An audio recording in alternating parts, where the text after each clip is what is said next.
Hello. Oh, Hello. fucking hell. Hold on. My sister's calling me. I'm so sorry. Hello. Oh my god. You have a podcast? Daniel, compose yourself. Everybody stay calm. I had a mental breakdown. Little cheeky fuckers. Am I dreaming? Because I can't see, I can't read. Are the road Carl days behind us? I'm going to talk about Jose Antonio Francisco. You are listening to the Quinn-tessentials podcast. Hey, guys. Hey, part two. Hi. We're going to do this again because we didn't just get interrupted by my sister. No, not at all. Not one bit. Slightest. Holy shit. Mm. I always get so excited when we record, but this is an exceptionally special episode. Yeah. Do we want to do updates on Joseph Yeah. motherfucking Joseph. Quinn first? Yeah, we do. Okay. Calm ourselves. I think we're so excited. First of all, I would like to know what fucking diet he goes on because it's been 12 days since the last photo of him, and I can't. It's a big fucking difference. I have an also- idea. What's It's up? less butter on his fish, no potatoes, and quinoa instead. Yeah. Listen, that's not Joe that we saw today. That's No. Eddie fucking Munson. That's Okay. Edward Elizabeth Munson. I don't care what anybody says. Elizabeth? Yeah. I thought we had already established that I changed Eddie's middle name. Nobody All knows the what his time. middle name is. It could very well be Edward Elizabeth Munson. What if it's like Edward Wayne Munson? after Edward his uncle? Lauren. Edward Lauren Munson. I've met a guy whose middle name was Lauren, but Loren. Oh, the man way. This is so random and so unrelated to the excitingness that we're experiencing with the fact that Joseph's down to Eddie weight and the world lost their fucking shit. Okay. Yes. Comparison Those- videos. I saw Eddie Cinema's video and I was like, I arose from my bed this morning like fucking Count Dracula at sunset. I was like, oh my God, I'm back. Oh my gosh. I don't even know what to say. I can't. I'm too excited. I know very well that it could be a quiet place. Listen, I hear you. I see you, Sure. world. Like, I understand that it could be a quiet place, but that's Edward Munson. Yeah, slap the wig on. You know, Yeah. Kel did an incredible edit. Yes. An incredible fucking edit where she did that that edit where like Dun, it's dun, like the dun, half dun, by dun, half, dun. like side by side photo, and then it goes around. Yeah. Yeah, that was good. The The same same person. picture. Oh.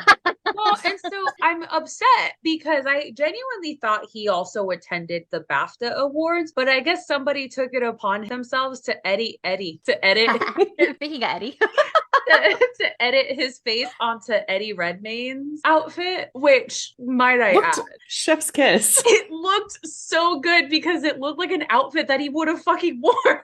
Yeah. That bell bottom and like open chest. Like, come Mhm. on. The only thing that was missing was the two chains. I mean, Mhm. Yeah. But he must have just wrapped up filming that day, grabbed his buddy, and he's like, "Hey, mate, you want to hit up a party? Baptist down the street. Let's go." ugh. I know some people. I know. He's like, I'll get us in. You want to my hang God. party with He some looked so badass great. celebrities? He looked great. Honestly. So good. It was also a 2-chain day, so honestly, he lived his life accordingly. He did. Yep. There was a video that I saw of him kind of weaving through the crowd out front, Yeah. and it zooms in on his face, and it doesn't have any audio, but he mouths, "Hello, how are we doing?" But then in my mind, I could hear him saying it because I've heard him Oh. say it in real life. How we doing? How we doing? Oh. Hello. Oh God. I I miss know. feeling like this. I feel like I haven't thought about Joe in this way in a while because it's just been so quiet. And to finally get just a little bit, even if it's Are you saying pictures, it's in a like- quiet place? Yeah. I hate it here. I'm so sorry. No, I love everything about this place. Let's stay forever. I know. Oh man, I cannot wait to see what's coming. I mean, and also speaking of this, Noah Schnapp got the first 3 episodes. And he was just Stranger on Things. live a week ago saying how they start filming like any day now. I'm- So could it be a quiet place? Yes. But could it also be Stranger Things? 100%. How long? But I wonder how long the film time is, because sometimes it can take up to a month to film something like that, or it could only take a few weeks. It just depends how much CGI there is and what they're doing. Like as far as A Quiet Place, I mean, some movies are filmed in a week. Other movies are filmed over the course of several fucking months. I need to know what the schedule of A Quiet Place looks like so that I can understand what we're getting into here. Is it maybe that like his character in A Quiet Place has gone through like a period of starvation, struggling for food, can't find a thing? You know what I mean? Or maybe he's wrapped already with his part, and maybe he's just, you know, truly getting ready to do Eddie. Right. Dab dab.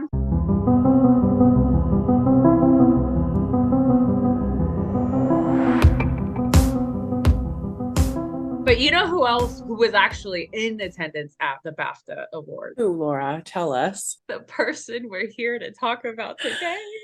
Florence motherfucking Pugh. Flossy Rose herself. Flossy Rose herself. We'll get into that in a little bit, you guys. We'll tell you all about Flossy Rose. I can tell you that I certainly have an appreciation for female actresses, but this just is different. I feel like Florence Pugh is my female Joe. Does that make sense? Yes. Like I could probably start a podcast and dedicate it to her. Like I would feel like I would call it Going with the Flow or something like that. What are you guys doing after we film this episode? Do you want to like start up another one? So watch, somebody's gonna start it. We've already trademarked it. Don't even think about it. Yep. Oh man. Yeah, she's incredible. Okay, somebody else take over because she leaves me at a loss for words. Yeah, left her speechless. True. Well, I wanted to know how you ladies would feel about a quick little speed round of fun facts about Flo. Let's just dive right in here. So I have come prepared this beautiful evening with a little sprinkling of fun little facts about Miss Flo. And yeah, I'm just gonna start rambling them off here. First off, she's only 5'3". She's gonna come up to my elbow. I'm 5'2". About where Shannon hangs out when I'm standing next to Shannon. But you know what's crazy about her? She has like such a presence about her. Like it's crazy to me that it comes through even from like a screen, right? I would have never guessed that she was only 5'3". I would have thought that she was like 5'8", 5'9". She's a powerhouse, 100%. Literally. All right, next on the docket, she's 26, born January 3rd, 1996, which means our girl is a Capricorn. January 3rd? Yep, 1996. Man.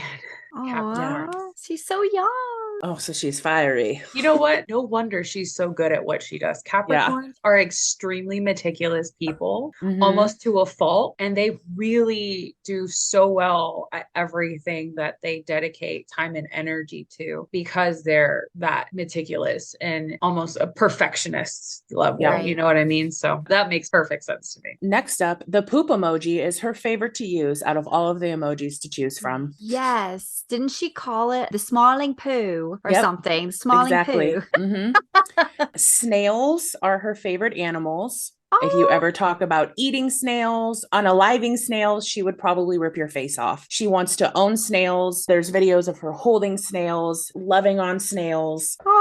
She's absolute cutest human in the whole world. So then I wonder how she would feel about Marcel the Shell. She probably adores everything about Marcel the Shell. Because I realize Marcel isn't a snail. Marcel is in fact a shell, but he's the closest thing she could get to a snail. Do you think she loves the movie Turbo? Snail movie. We'll have to ask her someday. We'll have to come up with a list of questions. Turbo movie. It's about a racing snail. Yeah. A snail that races. That's cute. Aw. Her love of food came from her father, who owns a restaurant. The restaurants are heavily influenced by Mexican, Moroccan, Spanish, and a few others. So because of her love of food, she will either bring her own knife over to her friend's house when she's asked to cook, or she will secretly buy her friends a knife set so it's at their house, but really it's just for her to use whenever she goes over to their house to cook. That's right. I love that. That's genius. I looked up the Coco Cafe, one of the dad's restaurants, and I looked up the menu and it looked really good. I was like, I think that might be the Moroccan one. Yeah. What? Was there a specific dish that stood out to you on it? I noticed they spelled hummus different. They spell it like Houmus or something like that. Hummus. It might be like a European spelling, maybe. Maybe that's the correct way of spelling it, and Americans just fucking decided to take it upon themselves to spell hummus this. Well, in we a spell million everything different- wrong here. We Yeah. don't spell color right. We don't spell gray right. We don't you spell know. favorite right. Yeah. There's a lot of those words. Let's see. She did about 90% of her own stunts in Black Widow. Wow. Shut up. Yeah. She even does her own fucking stunts. Yep. She has the maypole that is featured in the film Midsummer that she dances around, tattooed on her right forearm. It's about this big. It's about 2 inches big. Cool. Yorkshire tea is her favorite, and she always has a travel bag full of it. And then I have 2 more, and these are very exciting for me. Okay, go ahead. First off, she has 3 siblings, 2 older and 1 younger. All of them act. Her Oh. brother Tony, which is an older brother, played Trystane Martell on Game of Thrones. And have you seen him? He's gorgeous. Yes. Gorgina. Yes. Yeah. He They was the wanted to one. marry him off to the Lannister daughter. It's yeah, Marcella. Yeah. Marcella. Yeah, Marcella. Yeah. He is stunning. Yeah, I don't think that's Oberyn's son. I think it's Oberyn's brother's son. So that made him the nephew. Yeah, I was at work when I found that little tidbit and I said, shut the fuck up right now. That whole family is so pretty. Yeah. So pretty. Look at, oh my, hello? Yes. Yeah. Yes. And you see the resemblance. They have the same like nose and mouth. They do Mhm. have the Flow. same nose and mouth. Yeah. Wow. Blown Yeah. away. Next fact. Okay, this is my last one. And I was shooketh to my core when I read this. Now, if you guys know about this, I'm just been living under a rock with Patrick, okay? Okay. Apparently, she dated Zach Braff from 2020 until early 2023 from Scrubs. Yeah. They met early 2018, 2019. They met at like a function and he started liking her Instagram photos and vice versa. And the world started talking and he was like spotted hanging out with her brother and like making music and hanging out. And then all of a sudden they started dating and they moved in together, built this life together. And then they broke up and they're still like madly in love with each other as far as friends. They support each Right. other and it's so special. That's how you know that Laura had was no healthy. idea. That was my face today when I figured this out. What the fuck? Yeah, that's amazing. Okay, but listen. I'm listening. We can take this out. We can take this out. But like, how old is Zach Braff? That's one of the So- biggest things they got was the age difference, right, Shannon? Yep. So that's actually one of my quotes from Flo about the relationship. Yeah. Oh, that's 47. He's Pedro Pascal's age. Age is just a number. He's That is Pedro Pascal's age. Sorry, I'm just so blown away. I had no idea. Yeah, girl. Mhm. I'm still like, I dove into the internet to like make sure I got my years right because I go, this can't be true. But good for her out there I know. getting Good herself for a him. nice, mature, older man. Because let me tell you, these men in their 20s ain't shit. No, With one they're the exception. worst. With one exception. Joseph. Joseph. Oh my gosh. We have Yes. Florence quotes. I want to know about these quotes. She basically said that they were actually quarantined together during the pandemic. And she talked about how there was the controversy about their age difference and whatnot. She said, Mhm. I think young relationships in Hollywood are so easily twisted because they add to the gossip sites. It's exciting to watch. And I think I was in a relationship that didn't do any of that. Amazing. Yeah. I love that. Yeah. Absolutely amazing. So that's why it's hard. I feel like sometimes, it's always good to be careful for that. Make sure no one's getting groomed or, just going after them because they're younger. But I feel like Flo is just so Mature. She knows herself and she's not Mhm. going to let a man break her down if that were the case. And Zach Braff is some comedian guy. She probably just made him Yeah. laugh a lot or vice versa. Yeah, they stayed really good friends, like Danielle said. So basically said, Braff praised his ex to Vogue. I quite simply think she's one of the greatest actors of her generation. She's just magnetic. You cannot take your eyes off of her. And it's not Yeah. just her beauty and it's not just her acting ability. It's that thing, that magic thing that transcends the screen where anyone and everyone goes. I want to see whatever this person does.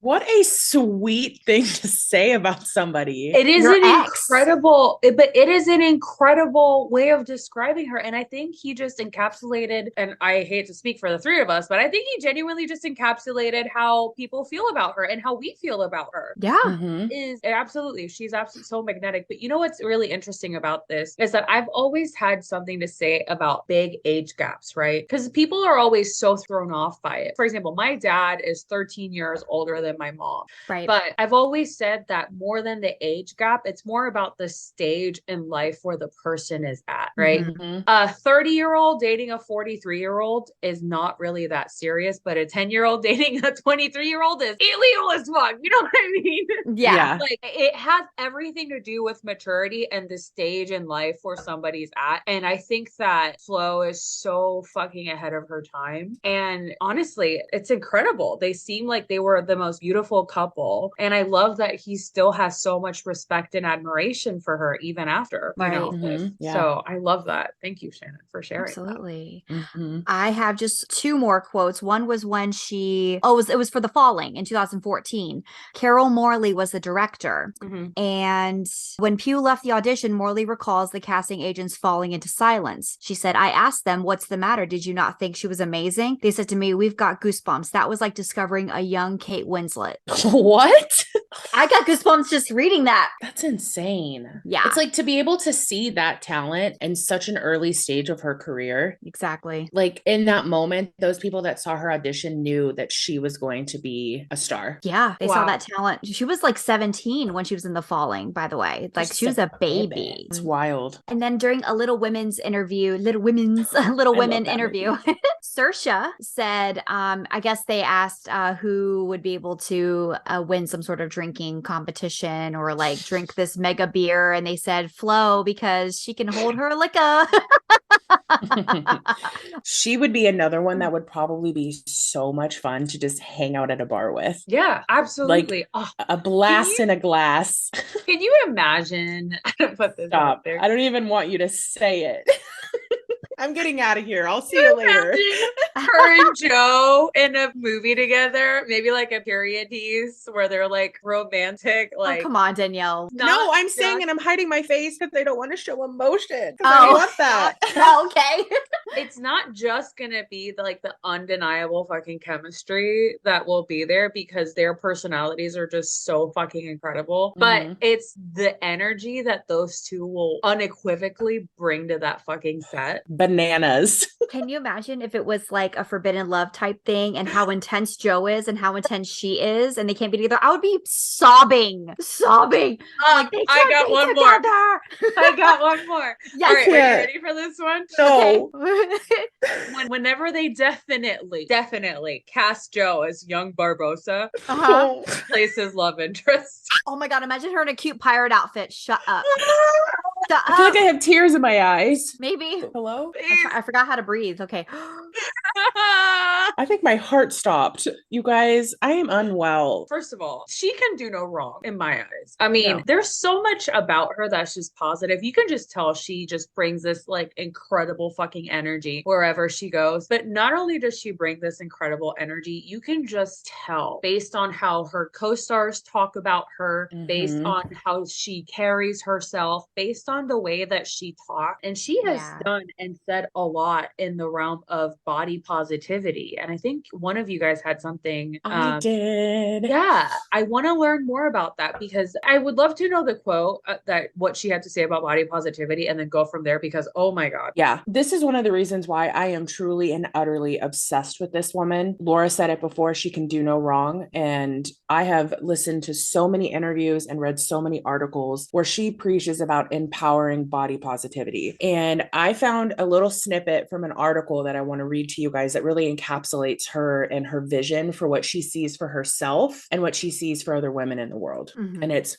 chef's kiss. Let's go. So from the very beginning, she's been very open about empowering body positivity, finding how to love your body through food and finding what works for you. She states from the moment you start growing thighs, bums, boobs, all of it, everything starts changing and your relationship with food starts changing as well. She also went on to recall a weird chapter when the beginning of her career started where people in Hollywood found it confusing that she wasn't complying to fit certain beauty standards. She followed that with, I'm so very grateful that I grew up in a household full full of very strong, powerful, curvy women. We were raised to find the power in the creases of our body, to be loud and being comfortable. It has always been my mission in this industry to say fuck it and fuck that whenever everyone expects my body to morph into an opinion of what's hot or sexually attractive. That's perfect. I honestly love her body because it looks like a normal body. It looks like someone I know in real life, like their body, because she hasn't done anything, gone to any extreme training or plastic surgery to fix anything. She's like, this is my body. Not that there's anything wrong with choosing that for yourself, because I gotta tell you, I'm choosing plastic surgery for myself. And if I know that's not what you meant at all. Okay. I just want to make that disclaimer, because like there's so much strength that goes into saying fuck it and wanting to be in this industry and saying, you don't get to tell me what I do with my body. Yeah. When it's an industry that's completely surrounded by what you look like. Not for nothing. She is hot as fuck. Like, she taps into my bisexual very hard. Okay. She's fucking perfect in my fucking opinion. But at the same time, it's one of those things where there's a certain amount of empowerment that comes with, if you want to go out there and spend hundreds of thousands of dollars in plastic surgery, great. You can do that for yourself if that's what you want. Right. If you want to be as natural as possible, you can choose to do that for yourself. But the difference is that she has made that decision for herself and paved her own fucking way, along with many, many other women that live in this realm of body positivity and don't fit into those standards anymore. And these are the women that are paving the way for future women in this industry. So anyways, I digress. Yeah, she's not changing her body for anyone else. I mean, if anyone decides to make that decision, it should come from them and not pressures from outside based on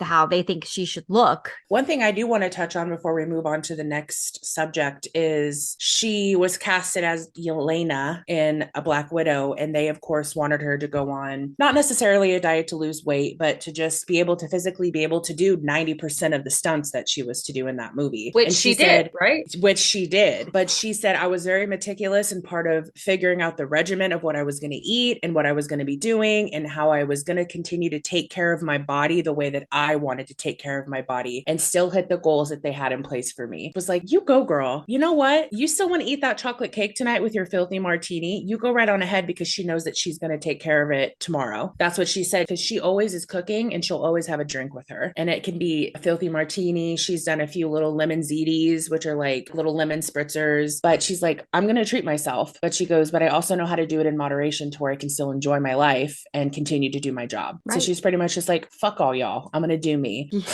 I'm speechless just hearing all of this, because you see out there so many people that go through these fucking rigorous, miserable fucking diets to fit into a mold, you know? And that's fine. If they have the will to do that, that's great. But this woman makes it so much more realistic for people like us, right? Yeah. And I'm obsessed. I can't. I got teary-eyed. Like, everything about this is just, you know, incredible. She's fantastic. Absolutely fantastic. Oh my God. Yes. She cooks too. Here's the thing. Again, she can do no wrong. And she's got her own fucking YouTube channel, right? We're talking about Flo and not Shannon, right? I'm just kidding. I was doing a bit. See what you did there. Shannon, you have your own cooking channel? Talk about it. I cook like once a month and it takes me like 2 hours. But the picture you sent us, listen, I want a plate. There's plenty of pasta too. Fuck. It looks incredible. Thank you. Well, she did this video with Vogue making these crostinis, and it was actually really easy. I bought most of my stuff at Target. They just didn't have anchovies and feta cheese, which is ridiculous. So I had to go to the grocery store. The main baking was just toasting the bread. Then everything else you're just kind of cutting up, putting in a bowl, and then spreading it on. And I bought the anchovy paste because I was like, I'm not putting a whole fish on my thing. I'm going to just do the paste. So I put the paste on the bottom of the bread, and it was really good. It adds a nice saltiness to it, the anchovy paste. Could you taste the anchovy, or was it just kind of salty? It's just salty. Like, it's kind of like fish sauce if you ever had it. Like, it smells like really bad, but it tastes so good because it's actually, I think, made with anchovies. But yeah, it just adds a bit of saltiness to it. So if you don't want anchovies, you could always put Worcestershire sauce or fish sauce. You also threw in some really fun noodles. It looked like they're like noodles that had shapes, and they looked like so much fun. I don't even know what all the shapes were. They were like all different colors and they were like bow ties in there, the little swirly ones. And because all the other noodles I had was spaghetti and I'm like, that's not going to go with Alfredo. So I did those. So I thought maybe you had like all these different types of noodles and you just decided to like mix them all in. So it was one bag of like different types of pasta. Oh my God, how fun. Yeah. Oh, you made that so fun for yourself. I'm here for it. I kind of got scared. It was like, you need 4 to 5 quarts of water. I was like, it was a lot of pasta. To boil it, right? Yeah, but I guess like I didn't realize how much pasta it was until I started putting it all in the pot with the water, and I'm like, oh, okay. I don't make pasta a lot, so Pasta is like my go-to dish. I'm a pasta fiend. I have come to make my own sauces for pasta. I have completely stopped buying pasta sauces from a jar. I still haven't nailed the pesto sauce, but one day. One day. If you haven't seen her, it's on her Instagram. It's called Cooking with Flo, and you should go check it out. And she hasn't done them in a minute, but she's the cutest little angel baby I've ever seen in my life. And she just like drinks her drink, cuts up her veggies, and she's just the cutest. It's like the most precious thing you've ever watched in your life. And she's just chilling at home in her kitchen. I love the one where she was literally following a recipe making marmalade. She never made it before. And I learned so much. Like it makes me want to make it now. And she was so excited when she got all done. She made it from oranges. So like it was orange marmalade. And that's including the rind. It includes the rind. That's what's different between like jam and jelly and marmalade is that it has the rind in it. And it looked so good. Yeah. So definitely check it out because it's so much fun just to watch her cook. She doesn't just cook. She also sings too. She doesn't just cook and act. She sings too. And plays guitar, I think. Every time. Tell me about this. Her stage name is Flossy Rose. That was her name on YouTube, I think, for a while before she got famous. I don't think she's been like on tour or anything, but if you search Flossy Rose on YouTube, she back in the day started posting singing videos, but the alias of Flossy Rose, and she's very good. All right, let's play a little bit of it. Oh my God, I can already tell she's singing Wonderwall. Hold on, is she the one at the parties playing Wonderwall in the corner? Just kidding. Today was gonna be the day that they throw it right back to you. By now you should have somehow realized what you gotta do. I don't believe that anybody feels the way I do about you now. It's incredible. She's got covers, but she's got Wonderwall in here. I Only Want to Be With You is a song that she's got in there from 14 years ago. I'll Wait from 9 years ago. And it's just her sitting in her fucking bed. Yeah. Do you remember that cutie patootie brother I told you about? Yeah. They're actually working on a single right now. Him and Flo? Yeah. Phenomenal. I love it. I wonder if it's called Seb and Flo, like Sebastian and Flo. That'd be cute. So cute. Prior to getting to filmography, I have to talk about this woman's fashion. Yeah. I will literally put her right out there with like the Blake Lively's of the world. I mean, she teeters so beautifully between sexy and romantic in her fashion. At the BAFTA Awards, she wore the most beautiful Nina Ricci bright orange dress. It was super fitted around her bust down. It was like a mermaid cut dress. It's got these exaggerated ruffles. Whoever did her hair did like the same style around it. I mean, around her like bun. She looked so fucking fabulous at the events last night that even Taron Egerton during his interviews was like completely taken away by like blown away by the way she looked. Mid-interview, this man goes, "Oh my God, Florence Pugh looks amazing." I mean, look at that. Look at that dress. Oh. You can see her little tummy. And then he went straight back into the interview. Yeah. Like, I mean, so absolutely stunning. And that was just last night. The hair. Yeah, the hair was so unique. So much so, she's paved her own way in the world of fashion that she even opened for the Harris Reed show in London. this past week. Oh, I love it. Wow. And it was her runway debut. I mean, it was. Wasn't she in like a corsety like moment? It was a corseted moment, and it had this like, oh my God. I mean, stop it. Get the fuck out of here with that. It's got like this giant orb that's almost like, I don't even know what to call this. It's like I don't know what to call it, like a harness headpiece. I don't know what this is. That is attached to her? It is attached to her. I thought that was part of the backdrop that they posed her in front of. No, look at it. Oh, stop it. Oh, I Call love the press. that. How cute. Oh, The checkered. No, and I mean, like the wave sort of like bang, like the dramatic bang. I mean, all of it is just incredible. And here's the thing, like even throughout like incredible moments in her career, like for the first thing I ever saw her in that blew me away was at the Oscars. I think the 2019 Oscars where Little Women was nominated. She wore this like green, She was nominated too, right? She was nominated. I mean, so she wore this incredible sort of so flirty with like the matching heels. Oh my God. I'm like beyond any outfit she has ever put on. She's on a huge Valentino kick right now. And after the Valentino Haute Couture show, which even to that show, she wore this beautiful see-through hot pink gown that was just incredible. You can see everything. I mean, she looked so fucking gorgeous. Like a fucking force. She showed up in the single most beautiful dress I've ever seen to the Don't Worry Darling premiere at the Venice Film Festival. The world fucking stopped and revolved around her. I mean, it was an all tulle black see-through dress that was completely open in the front. It had like silver sequins so that it almost looked like a starry night that she was wearing. And the shoes were patent leather pumps. And the whole time I thought it was like shoes with like a feather strap. It was like ankle straps that they attached to the shoe, and it had like little feathers that went up. I mean, I love her. I love her fashion sense. I think that she just, oh God, she every single fucking time she comes out on a red carpet, I'm like, fuck yes. Yeah. Do you remember at the Venice Film Festival when she did finally make, because everybody was like, she's not coming. And she was like fashionably late. And then she steps out on that red carpet. And the first thing that happens is Chris Pine pulls out a disposable camera and starts taking pictures of her. Oh my God. Like, I love it. God. And I mean, and again, I've said this, she can do no fucking wrong. She had a lot of negative press that she was like, I'm not getting involved in any of this. And so she did zero press for that movie. But when she showed up, she showed out.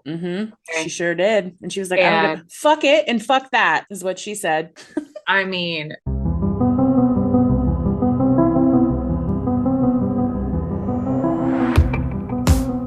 but speaking of Don't Worry, Darling. Oh, are we going to talk about films? Let's talk about movies because so we've decided to switch this up, right? We've spent quite a bit of time on filmography in the past, and we've just kind of made the decision collectively that we're going to switch this up a bit, right? We're going to do breakout roles, most recent roles, and their most popular roles. I watched, and I think Shannon, you also watched Lady Macbeth. Yes, I did. Her film debut was actually The Falling, and we've already heard what the producers had to say about her performance whenever they cast her in The Falling, but her performance in Lady Macbeth, I feel like is what put her on the Hollywood map, right? I mean, she was a force to be reckoned with in that movie. And that movie was, let me tell you, I could not have imagined anybody else play that role. When I watched it, I wasn't sure what to expect. I fully thought it was like the Macbeth play, but only from her perspective. And it's more of like a loosely inspired by like real events. Like the Macbeth story, like loosely inspired by it. And that's why they called it that. But if the movie hadn't only been about her, her performance was so incredible that it would have been hard to not only focus on her. You know what I mean? Yeah. She was just incredible. So the movie basically revolves around the fact that she is this teen bride who gets sold into marriage with this person who is just not a pleasant man, who's kind of a perv, who eventually has to go away and handle some business. And then his dad also leaves and she's left alone to run the house. So she ends up having an affair with a stable boy. Naturally. as the woman of the house does when her husband is gone, right? Yeah, I see nothing wrong with that. No. But throughout the whole movie, you're seeing her sort of come into her own, and you can see her character development go from like this meek young lady who was sold into a marriage into this woman who just says, fuck you, fuck him, fuck everyone around me, and I am the woman of this house. I'm going to make sure that I get to live a long, happy life how I want to fucking live it. She is not a nice person by any means by the end of the movie. A lot of things go wrong, but if you haven't seen it, go watch it. Even if you don't like the movie, you're going to see why this was her breakout role. Yeah. What did you think about it, Shannon? It was a very intense movie. You almost are like rooting for her. And then at one point you're like, oh, we're doing this. Yeah. You're doing this. Yeah. Okay. I know exactly the part you're talking about. Yeah. I didn't think that was going to happen until yeah. It seemed like she was really heartless, but at the same time, it's like she had already been through so much crap. She just wanted to have the life that she wanted, that she was willing to do anything. But then it ended up costing a lot of like her humanity. Yeah. In that process, I feel like. Did you watch it, Danielle? No. Oh, well. But I am living vicariously through you, and you've got me wanting to go watch it. Watch it on Freevee. It's completely free. Okay. Yeah, I watched it on something else, maybe like Tubi or something like that. Get a blanket, some popcorn, something that'll make you happy, because this movie won't. The love scenes are pretty hot, though. I would say that the guy that's in there that she has the affair with is pretty hot. Who is said gentleman caller? Oh, he was the same guy that was in the movie Persuasion. He was the captain in Persuasion. No, I love him. Oh, his name is Cosmo something. Cosmo Jarvis. Yeah, that's him. Okay, I love him. He's ethnically ambiguous when you look at him. You're like, yes, is he Latin? Is he black? Is he Arabic? Like, where is he from? British, but I would love to know, because I can't fucking put my finger. Sometimes I'm like, oh, he could be Italian. He could be Spanish. He could be, I don't know, fucking Portuguese, Greek even. He has everything in there. Well, he was born in New Jersey, but he's British. His mother is Armenian American, and his dad is English. So we don't know what ethnicity his dad is. Technically, that's his nationality, but Armenian tells us a lot already. So he's beautiful. Yeah. Yes, he is. Beautiful. Yes, he is. Yeah, I mean, if you haven't seen Lady Macbeth, go watch it. It's a hard watch, but it definitely an entertaining one. A not so hard watch, right? I want to get into Don't Worry, Darling and a couple other ones that she's been in, but her most recent movie that came out was Puss in Boots. Oh, she played Goldilocks in Puss in Boots. Of course. And let me tell you, it was her first animated movie. She was amazing. And she's got this very distinct voice. I figured it out before I even knew who it was. I was like, is that Flo? That's fucking Flo. Oh, I don't think we got to mention this in the facts. I'm so sorry to jump around, but she was actually diagnosed with this issue with her lungs when she was younger. It was a disease, and it actually is the cause for her slightly raspy voice. It's tracheomalacia. Yeah, so it's something with the lungs. So that's why she talks in that like raspy voice that she's known for. Sexy, I tell you what. That's very unfortunate for the health issue, but very fortunate for us, because her voice is like butter to my ears. Yeah. Really, yeah.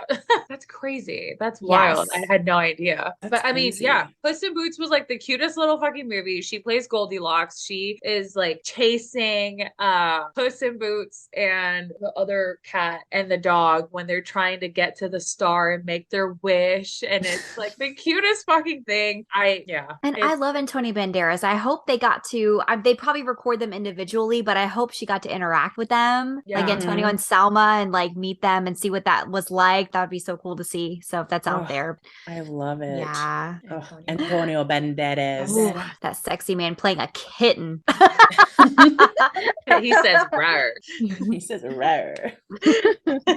And then obviously obviously we've briefly touched about it when we talked about the Venice Film Festival, but I want to talk about Don't Worry, Darling. And I want to spend a little bit of time on it because this movie had very negative press around it, very negative reviews because it's supposed to be a movie about female empowerment. And a lot of people didn't see it that way. A lot of people didn't think that she was as empowered as the director meant for it to be. I think that if the role had been played by absolutely anybody else, that would have come through. The lack of female empowerment, the lack of power in that position, absolutely. Flo is the only person that could have done that as beautifully as she did. I actually think the movie was amazing. Yeah. I can see where some of the people's criticism is. Oh, I have to say this. I'm very curious to know what the criticism would have been, truly. And I don't care what anybody says. This is my personal opinion. I think the criticism of the movie would have been way different if there wasn't so much drama attached to it.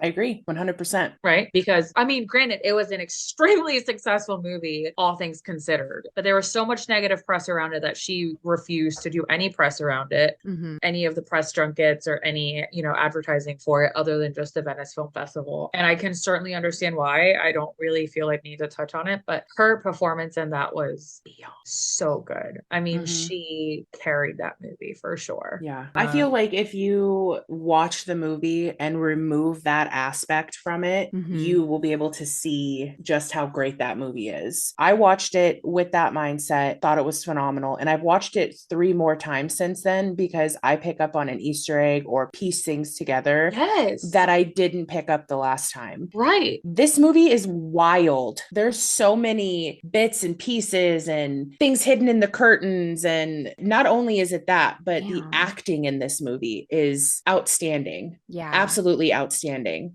Also, Chris Pine, I know y'all really like Harry, but he was so fine in that movie. I was like, I don't care if you're bad, Frank. I'm going to tell you right now, I also feel like the role that Harry played could have been played better by somebody else. Yeah, well, originally Shia LaBeouf wasn't supposed to be him. It wasn't supposed to be Harry. Yeah. Yeah. I feel like Shia would have brought a completely different element to that character, but I do feel like the movie missed out on a lot of very heavy hitting scenes, just not hitting the mark because Harry is still so new to the acting world, if that makes sense. Don't get me wrong, internet, do not hate me. I am the biggest Harry fan out there. I love him so much, but like just see it from my point of view. Okay, thanks. I liked him. I thought he did fine in it. I agree. Who would you have wanted to see play that role? I don't know. Yes, Laura. Adam Driver. Oh, you've just changed my whole perspective of that. Like, take the Adam Driver from A Marriage Story with Scarlett Johansson. Yeah. And then he brings in the Kylo Ren voice, like, don't bring that up. Frank wouldn't say that. The best part about it is when you see the scenes that take place in present time. Right. You would have gotten a very easy ick because Adam Driver teeters beautifully between extremely desirable and icky, But he gets some ears out. Oh yeah. All they would have done is this. They would have been like, ew. All they would have done would be like, please pull your hair behind your ear. I love those ears. I love those. They would give him like a slick back. Oh my God, the way they made Harry look like all grangly and gross. Like, no wonder he made himself so handsome in The Illusion. The Illusion Harry was delicious. Absolutely. He made himself British in The Illusion. Did you notice that his accent in the real world was American? Right. Yeah. Catered to Flo.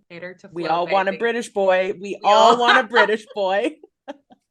He's like, I did this for you, but I honestly think it was so selfish of the men. They're like, I did this for you, but those men couldn't stand to see their women succeed. 100%. And do something. 100%. That's the whole premise of the movie. She was a doctor, bro. They wanted to subdue the women. They wanted to subdue the women and make themselves more. And it's crazy to see now because right off the bat, you see these personalities of these women and you're like, wow, that's who you're with? like it was such an unbalanced like relationship from the beginning, Right. from every single one of the men, with the exception of Harry's character. I've come to find everybody's husband was like the nerdiest looking, Except Chris Pine. Except Chris Pine and Harry. Yeah. But I will say Nick Kroll had a massive glow up. Yes, he did. He did a great job. Yeah. I've never seen him in a serious role, and he did great. He didn't bring out any voices. Just made out with Harry a few times. It's fine. Oh, that's right. Lucky son of a bitch. That Harry smells like plums, right? We'll have to ask him whenever we meet him someday. No, they asked him what Harry smells like, and that's what he said. He said he smells like plums. So we should look it up. Anyways, they do say that he's a fruity boy. We keep singing about fruit. I like it a lot. And I mean, we talked about those three, but I want to talk very briefly about two movies that I wanted to give honorable mention to. Obviously, her Oscar nominated role for Little Women. If you haven't seen this movie, Amy, because I saw the original one with Winona Ryder and I loved it. I thought the movie was incredible. However, seeing this new generation of actors bring this role, this story to life. Right. And listen, I don't care what either one of you say. I truly don't. I have loved Timothée Chalamet. I get it. I get it. Okay. Okay. Some people get the ick by him, but I genuinely think truly that he also has that look about him that like teeters between female and masculine features.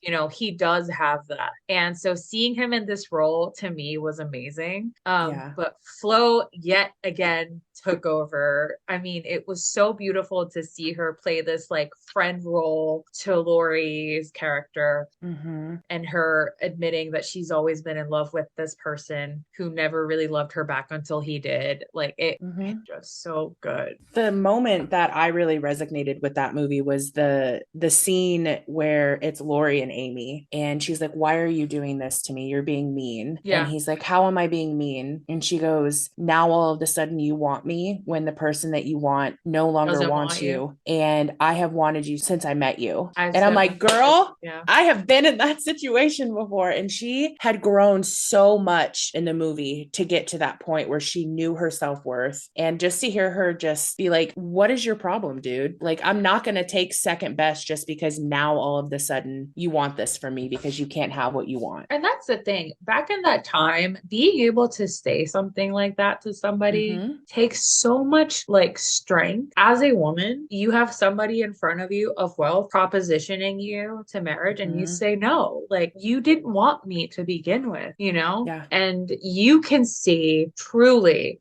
her character develop. I mean, every single person's character development in this story is incredible, but hers in particular was brought to life so beautifully by Flo. Listen, if you haven't seen Little Women, where the fuck have you been? I mean, this story is a fucking classic. It is the feminist story, period. You know, we've talked about most popular roles and breakout roles, but personally, and I feel like you guys also would agree, you know how like you will see a movie and you'll recognize somebody as an actor. You're like, oh yeah, that's this person. But you don't really start to really notice them until something you see them in, right? That movie for me was Midsummer with Flo. And I mean, first of all, any A24 movie that I've seen has been positively traumatizing. I mean, Hereditary, Jesus fucking Christ. I still have nightmares. But Midsummer was such an incredible role that she played. Truly, Lady Macbeth was like her breakout role in the world of Hollywood producers and actors and all of that. And it got her to this point. But I feel like Midsummer put her on that map of like mainstream media.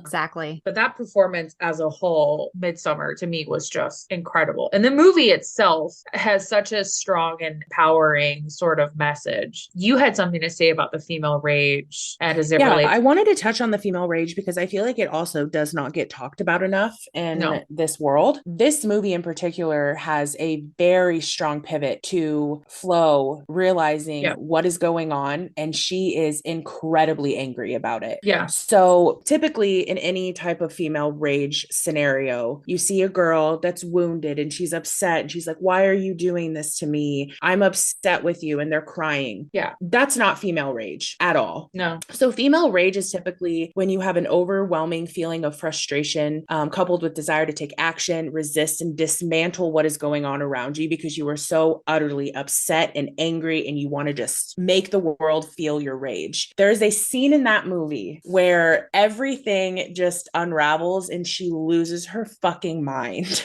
She just walked in on her boyfriend doing some shady shit with some shady people. And she just breaks down and there's this scene where they're just like writhing with each other and they're screaming and she's just literally giving every ounce of anger that is inside of her body and pushing it out into the world. And I have never, still to this day, I have never seen a more vivid representation of the female rage than in that scene of Midsummer. Life-changing. It's one of those movies that you really have to watch twice. The first time you watch it is really just to get over the shock of the movie, right? And then the second time you watch it is to really, truly understand it. Because at every fucking turn, you watch that movie and you're like, oh my God, you know, and then you watch it knowing what to expect and you're like, oh. And again, I always do this. I always think, okay, who else could have played that role? Was it, in my mind, as a fan, as a viewer, you know, we joke around that we're like fan casting and that somebody should hire us as casting directors, but we're not professionals, okay? We are fan casting here and we don't understand this world, right? However, as a viewer, I think to myself, okay, who that I like would I have liked to see play that role? Yeah. I have yet to see a movie that she's been in that I've been like, yeah, I could see this other person playing that role. Right. She molds herself and fits into every single character that she's casted as. Like, you can't see it being played by anybody else. Nope. I just couldn't believe how much crap she was already going through and yet put herself in that situation with her boyfriend who inherently wanted to break up with her yet continued to stay with her because he felt bad for her. It's like, and the situation they got into was made for someone going through that pain. When it's a cult like that, they are made to find people like that are seeking refuge and a light to bring them out of the darkness that they're in. And that scene where she's writhing in that pain of seeing her boyfriend and they're just mocking her, like screaming the same amount of screaming, like back to her. It was just a way of going like, we're all in this pain together. So we're all going to get in the place that you're in until you're out of it. Let it out, bring it out further and join and understand what we're coming from too. So that movie stuck with me for a while. It like got I almost want to put myself through it again. That's the other thing too. Those are the things that you put yourself through. Those are the movies that you experience, you know? The way that movie opened was just so tragic. What a way to open a movie. Like, I lost it. I had to pause the movie for a few minutes when I first saw that because right off the bat, the emotion that she has to put into it, you fucking feel that. And you know, when you're as close to your family as we are, like it's hard to see that. And she flipped that within like the first 3 minutes of the movie and it never dulled. It just kept climbing until the end of the movie. And then at the end, you're just like, what? It was incredible. That's probably one of my favorite movies from her, honestly. For sure. Absolutely. You know what's so funny though? That was the first time I ever saw her before. So when I first saw them, I thought it was the girl from It Follows. Oh no, this is a completely different girl. They look kind of similar. No, she's way better. Her most recent role is going to be Oppenheimer though. And I did find out what her character is in that movie. Her upcoming role? Her upcoming role. With Killian. Okay. Yeah, we talked about it last episode, silly. I know, but I didn't know like what her role was. Okay. Yeah. So she plays a woman that is exploring her own sexuality that ends up having an affair with Oppenheimer. Cillian Murphy's character. Mic drop. Signed, sealed, delivered. We honestly are just slugging these things together. Okay. We are. It's like we were meant to do this or something. Maybe. All right.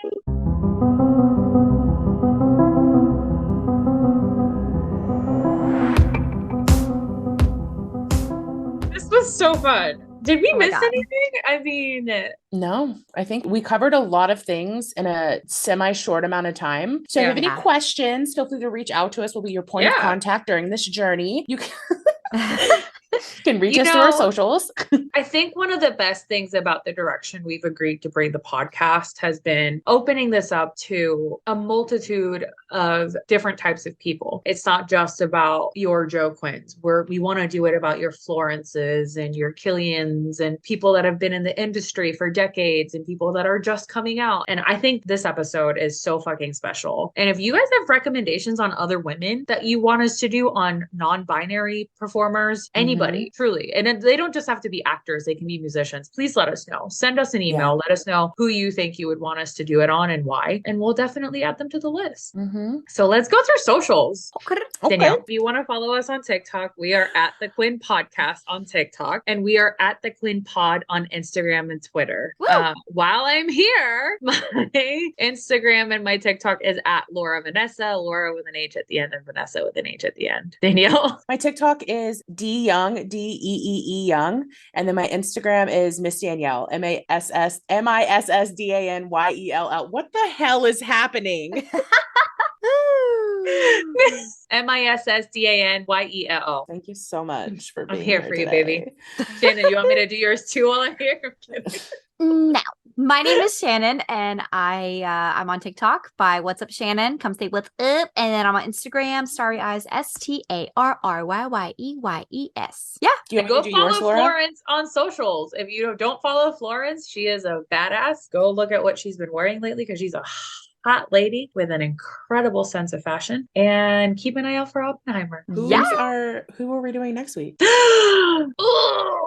Have we decided? Feel like let's throw it out there, but listen, I'm gonna put some cards on the table and I want y'all to tell me what you think. So Quantum Mania is coming out, aka Ant-Man, which means Paul Rudd has let's do it about Paul Rudd. What are your thoughts and feelings about that? How do we feel about it, Shannon? I got a flush. Shannon's not amused, but I think we deserve a Paul Rudd episode because I would like to talk about the deal with the devil. Everybody's sweetheart, and he has some really good like classic movies. We don't have to just talk about his old stuff. Let's He's do also it. So handsome. Let's fucking do it. Shannon's like, okay. Well, I've seen a lot of his work though. I've seen, I saw a movie he did with Reese Witherspoon about like a package being delivered. That's a great one. I just feel like Paul Rudd plays Paul Rudd in every movie he plays except Idiot Brother. And he is an amazing man. No, he is. I just realized that. I was like, oh my God, Paul Rudd plays Paul Rudd. I think that's kind of like his thing. Like, yeah, I think so. There's a lot of actors that do that. Yeah. But yeah, so make sure you check us out next week. We're going to be talking about the Kansas City native, my boy, Paul Rudd. Oh. Be here or be square. He's a vampire. He doesn't age. So he does not age. No. All right. We'll be back next week. Come check us out. Bye. Bye.